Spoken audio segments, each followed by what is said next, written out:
Our next contestant is Zoe Darazdi. Zoe is pursuing a master's degree in counseling in the College of Liberal Arts and Sciences.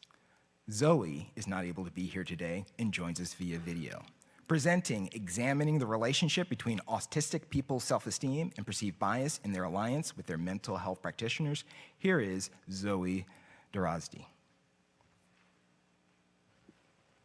At this moment, there is a huge and mostly unknown problem that affects millions of people. And the problem is this: autistic people want help from mental health practitioners. And mental health practitioners want to help autistic people. But the help that autistic people need from their mental health practitioner and what they receive are often so totally different that more harm is done than good. The crux of this problem lies in the mental health field's conceptualization of autistic people as less than so-called neurotypical or normal people. But normal is a pretty subjective concept, and studies show that autistic people don't want to be normal. They view their autism as a value-neutral but integral part of their identities. They don't want to get rid of their autism. They just want access to the same quality of life and mental health care that non-autistic people get. I was diagnosed as being in the gray area of the autism spectrum when I was 19. This experience launched me into a vibrant autism community. I first integrated into this community by reading autistic-run magazines. And I noticed an overwhelming amount of discourse about oppressive practices with mental health practitioners. From articles about people's therapists comparing them to apes and robots, to articles about people attempting suicide at the age of 14 just to get out of anti-autistic behavior training.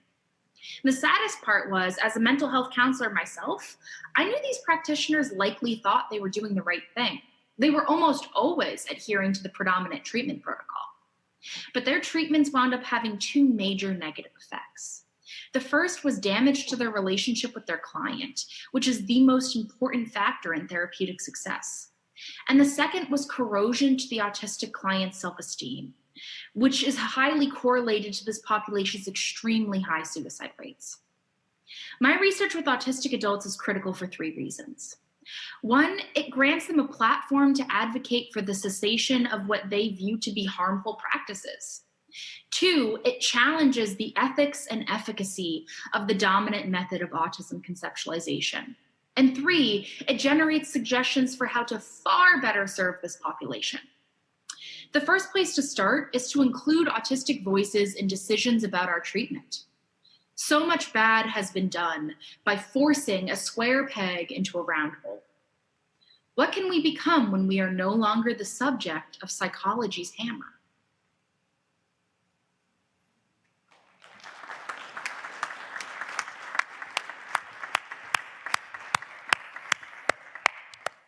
All right, it's a very serious topic, but let me share one fun fact about Zoe. She is involved in pit bull rescue and rehabilitation.